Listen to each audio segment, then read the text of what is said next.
Hey guys, thank you so much for tuning in today. We're dropping a solo episode today. We're going to be talking about real estate investing, a topic that's near and dear to my heart. So I talk to and coach people all the time about not only the power of wealth building, but the power of starting to build a real estate portfolio.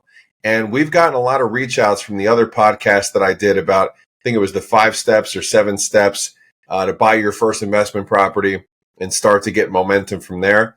And I actually had a few of you guys reach out about it, so I really appreciate it, and I'm glad to see that there was an impact.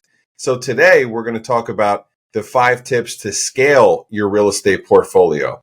So my passion, if it's not clear enough, if you've listened to any of the podcast episodes before, is helping people build wealth through real estate, helping people build passive income, generational wealth, get to a point where you hit your freedom number. You're able to be in a spot where you can work if you choose to. You can decide that, you want to go a different direction, or you just want to take it a little easier once you get a little bit older.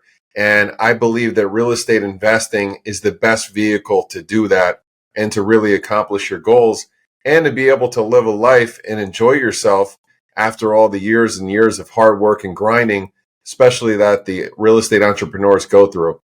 So I don't want you guys that rely on one source of income to not take notes. Please, anyone out there that's listening to this podcast that's relying on a single source of income, I think it's time to wake up, right? I think it's time to diversify. I think it's time to create those different streams. And I think it's time to start to change the way that you think about the power of building wealth.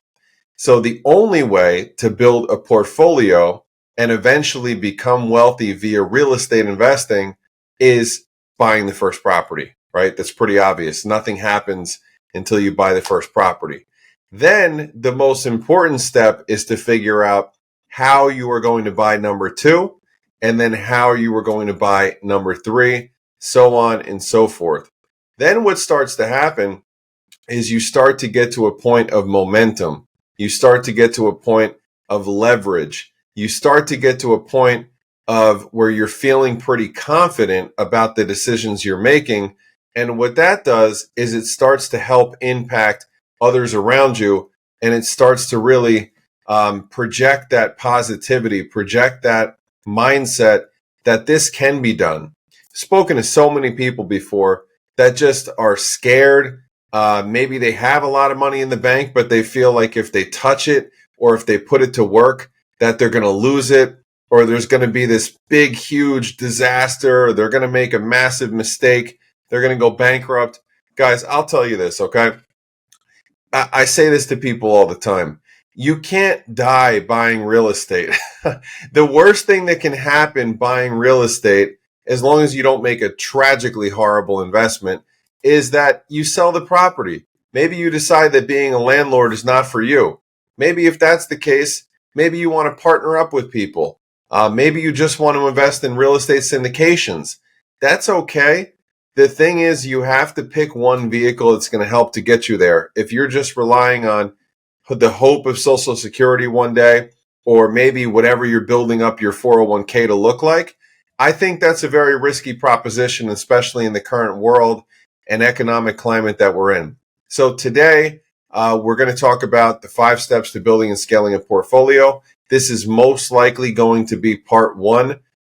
Just in doing my notes of what I wanted to talk about for the bullets, I got really fired up about this and energized.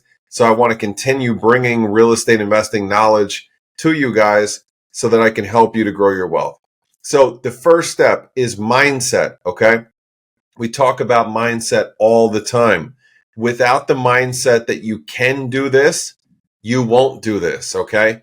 Without thinking that you have the ability, you have the intellect, you have the network, you have the team of vendors, you have the willpower to push on even when the hot water heater blows up, or even when the tenant calls and they say that there's roaches, or I just got a text now from one of my best paying tenants. Hey, Greg, something came up. I can't pay until the 13th. What's the late fee? these things are going to happen, right? What I find is that most people that get stuck on one property and never go past one property is that they get so hung up on the little things and they never get to the point of realizing that you have to just keep an even keel mindset and you have to just stay level, that they get so upset and then they go home, they talk to their spouse, significant other, real estate investing sucks, blah, blah, blah, right? It's all just a story. When you get in that habit, what happens is you start to project that kind of thinking and that kind of mindset into every aspect of your life, right? So then eventually when somebody gets sick, or God forbid somebody passes away, or you lost money in another kind of investment, or you were late to the plane and you missed the flight, everything starts to project the way that you live, right? And my suggestion is we need to constantly be working on our emotional awareness and how we deal with situations. And in turn, that's going to help us to really excel to get to the next level. So if you have the mindset right now that you cannot be a real estate investor, especially for those of you listening to this that make a boatload of money and you're not putting your money to work, what I want you to do over this holiday season is take some time out to reflect on all of the awesome qualities that you possess. And also, I want you to take some time to really write out the vision for where you want your life to be in the next 3, 5, 10 years. And I promise you, you're going to get all these things and so much more if you focus on real estate investing, which will be the one vehicle that will really help to get you there. All right, number 2, your credit, okay? Your credit score and your debt to income ratios are everything, okay? Especially right now, if your credit is banged up and you're in the habit of missing payments, God forbid letting something go delinquent or maxing out everything, right? You can't even go buy a Honda Civic, let alone a 2-family investment property, or let alone an Airbnb 10% down to get the second property and then the third property. So my suggestion is to play red light, green light with your expenses this month, okay? Nothing happens without a first step, right? Without action, there's no reaction, there's no chain of events. You never get to where you want to go, okay? The only way to start to chip away at that debt is you have to go one step at a time, one day at a time. So you need to start to analyze, what are you doing that you should not be doing, or what is something or 3 things or 5 things that you could cut out from the monthly budget. So I actually just went through this exercise myself, and this month alone, I'm going to cut my monthly cash burn by about $1,000 a month from stuff that I just don't need, or subscriptions, or something that I can cut back on. I promise you guys, there is a way to really start to dissect this. What I will also say is that don't be afraid to ask for help. I have a couple of credit building resources. If you need them, feel free to hit me up on social channels or feel free to email me. If you need people to talk to that are in the financial consulting field, more than happy to put you in touch with them as well. You need a plan, especially if you have a spouse or partner where you don't have the same goals, or maybe somebody is a crazy spender, right? I'm blessed. I think my wife listens to most of these, so I'll give you a shout out, Gisela. I'm blessed that my wife is not a crazy spender, right? She's not out buying the $5,000 bags and shoes every week and, living that extravagant lifestyle, mainly because we know all that stuff is coming, right? What we're doing now, the sacrifices that we make, and we still live a great life. We travel, we go all over the place. We really don't go without. But in the beginning of the journey, we did skip a lot of things. We really didn't skip travel because I find that I need to travel for my own peace and sanity. But we did skip a lot of things, right? I could have had the big Mercedes in the driveway, the Porsches, the whatever. But you know what? We decided that we want to be in a position for any of these other expenses that we want. Like, I really want to buy a big boat. That's coming. I'm projecting that into the universe. But you know what? until you have the ability to pay cash for things like this, or to go into the dealer and, put 50% down instead of leasing everything out to the max just because you want to look good in that new white Tesla. Shout out to the Tesla owners. I love you guys. Just make sure that anything that you're doing with your expenses is in line with your income. Because I fell victim to this after 2021 when, we were making money like gangbusters because the market just went insane. And then my expenses really crept up.